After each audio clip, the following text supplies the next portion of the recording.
खुलुमबाय Bodoland इंखं television studio आं ललिता गयारी दिनै मोनाबिलिनि गाहाय रादाबफ्राव दं। गार्जेन मन्त्री उरखाव ब्रह्मआ चिराङाव रिभिउ मेल खुंदों। महाराष्ट्रनि खुद्रिनाय एमएलएफोरजों हिमन्त बिश्व शर्माया मोनाबिलियाव सावरायगोन। आसामनि मन्त्री एमएलएफोरा टुरिस्ट गाइड जाजोब्बाय। कामाख्या थानसालियाव 2 बोसोरनि उनाव अम्बुबाची मेला। आफगानिस्तानाव गिख्रंथाव बांग्रिं 250 सा जिउ खहा 500नि बांसिन जखम। खैराबारियाव बर्मन कछारी फरायसा आफादा 12थि गायसनथाय सान फालिदों। गसाइगावआव मोब्लिबजों बोजाना सासे सुबुंनि जिउ खहा। सनु निगमआ आसामाव 5 लाख रांनि अनसुंथाइ हरदों। दानिया फैदो आबुं रादाबाव।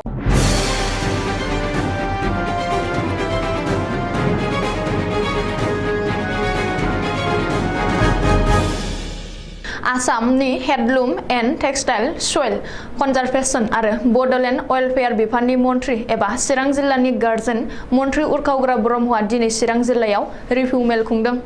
सिडली बियाबनि एमएलए जयन्त बसुमतारीजों लोगोसे चिरां जिल्लानि गुबुन गुबुन जायगाफ्राव दैबानाजों खहा जानायखौ नायदिंहैनायनि उनावनो मन्थ्रि उरखाव ब्रह्मआ चिरां जिल्लानि बेंगिरि मावख'निफ्राय सावराय नब्लाङाव जिल्ला खुंथायखौ लाना मोनसे रिभिउ मेल खुंदों। चिरां जिल्लानि बेंगिरि मावख'नि कनफारेन्स हलाव खुंनाय रिभिउ मेल मन्थ्रि उरखाव ब्रह्मजों लोगोसे रायजो सभानि एमपि रोनग्रा नार्जारी, सिडलीनि एमएलए जयन्त बसुमतारी, बिजिनीनि एमएलए अजय कुमार राय, बिटिसिनि प्रिन्सिपाल सेक्रेटारि राजेश प्रसाद, चिरां जिल्लानि बेंगिरि आरो महकुमा बेंगिरिफोरजों लोगोसे गोजौ थाखोनि मावख'गिरिफ्रा बाहागो लायो।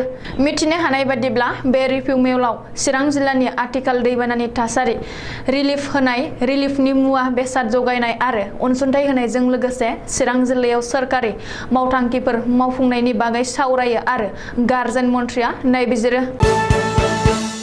महाराष्ट्रनि राजखान्थियाव आसामनि गिबि मन्थ्रि डक्टर हिमन्त बिश्व शर्मानि एन्ट्रि। महाराष्ट्रनि राजखान्थियाव जेंनाखौ गुवाहाटीनिफ्राय सामलायगोन आरो थि खालामगोन।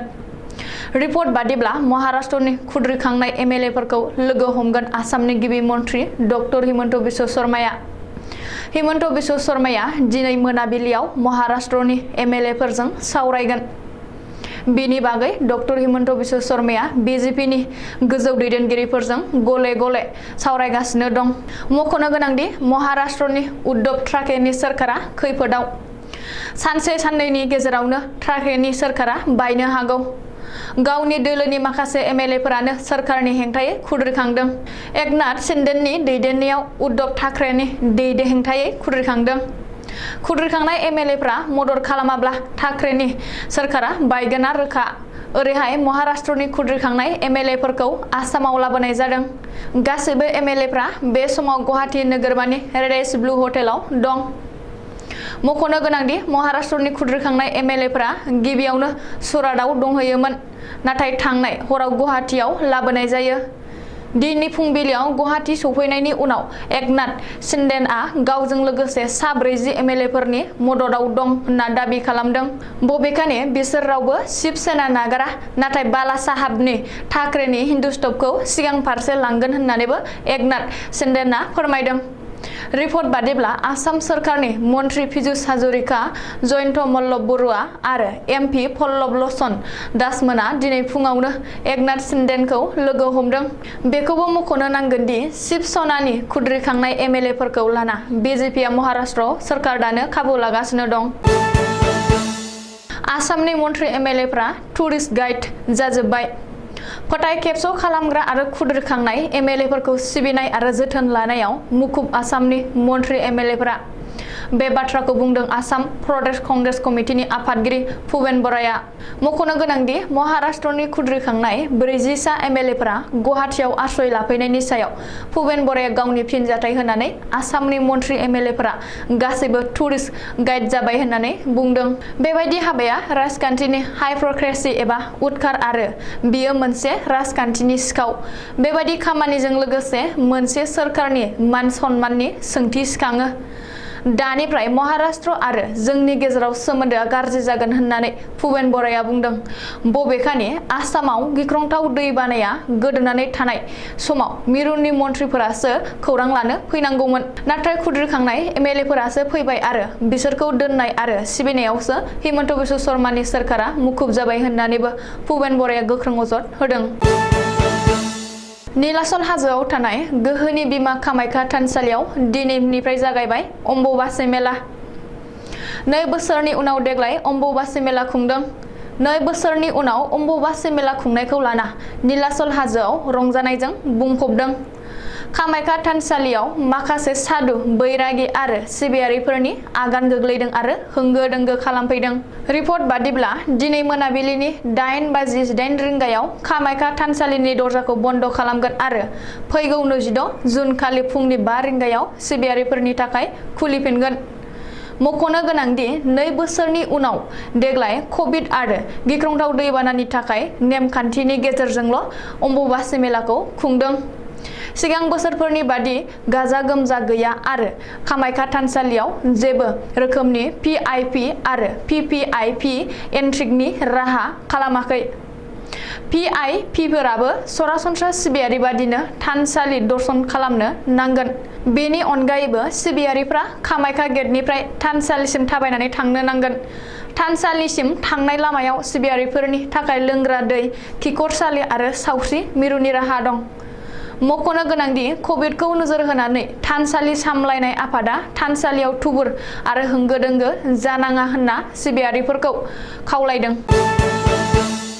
नसुं हादर आफगानिस्तानाव दिनै फुङाव गिख्रंथाव बांग्रिं मावदों। रेकर्डार स्केलाव 6.1 गोख्रैथिजों मावग्लुंनाय बांग्रिंआ आफगानिस्तानाव गोबां खहा खालामलांदों।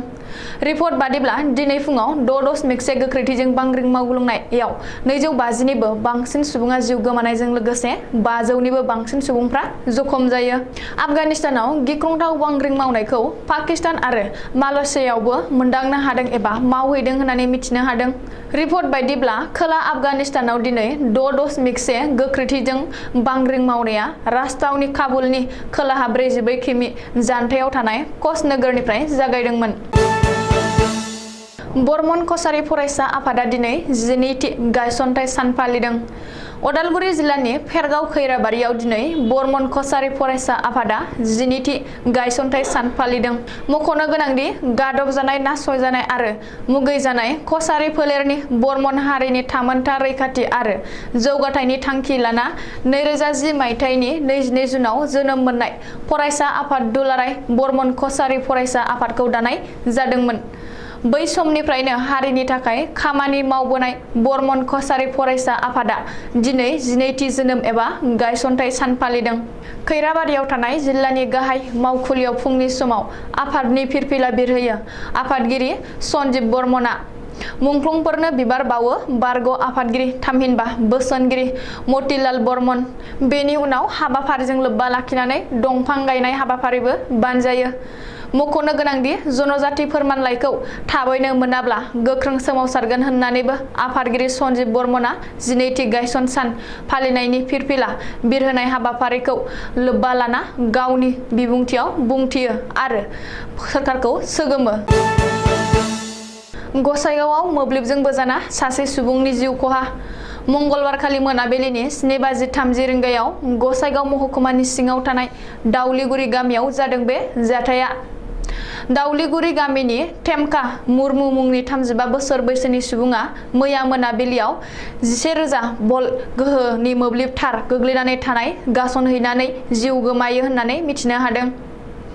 रिपर्ट बादिब्ला थांनाय मोनाबिलियाव खोमसि खोमलाव फिसाज्लाजों लोगोसे बोरमा नागिरनो थांनाय समावनो टेमका मुर्मुआ हायाव गोग्लैनानै थानाय मोब्लिब थाराव गासनहैनानै गोब्राब जखम जायो। ओरैहाय गोब्राब जखम जानाय टेमका मुर्मुखौ गसाइगाव सोरखारि देहा फाहामसालियाव थिसनदोंमोनब्लाबो डाक्टरा थैबाय होनना फोसावो। बे जाथायनि थाखाय दाउलिगुरि गामिनि सुबुंफ्रा सोरखार आरो मोब्लिब बिफानखौ सोंखारिदों। बेजों लोगोसेनो गोबाव गोबाव समनिफ्रायनो गोग्लैनानै थानाय मोब्लिब थारखौ बोफिननो आरो फाहामफिननो थाखाय मोब्लिब बिफानाव आरज गथायदोंमोनब्लाबो मोब्लिब बिफाना जेबो गोहोम गोग्लैयाखैमोन आरो मोब्लिब बिफाना जेबो खेरायाखैमोन, जायनि जुनै बे दुखुनांथाव जाब्रबथाया जादों होननानै गामिनि सुबुंफ्रा बुंथिदों। आसामाव दासान्दि थाद'नाय गैयै जुब जुब अखा हानायजों न'-बां सिलिंखार जाना रैखाथि बादायाव आश्रय लानांनाय सुबुंफोरखौ अनखांनानै रांखान्थियारि मदद गथायदों बलिउडनि मुंदांखा मेथाइ रोजाबगिरिया।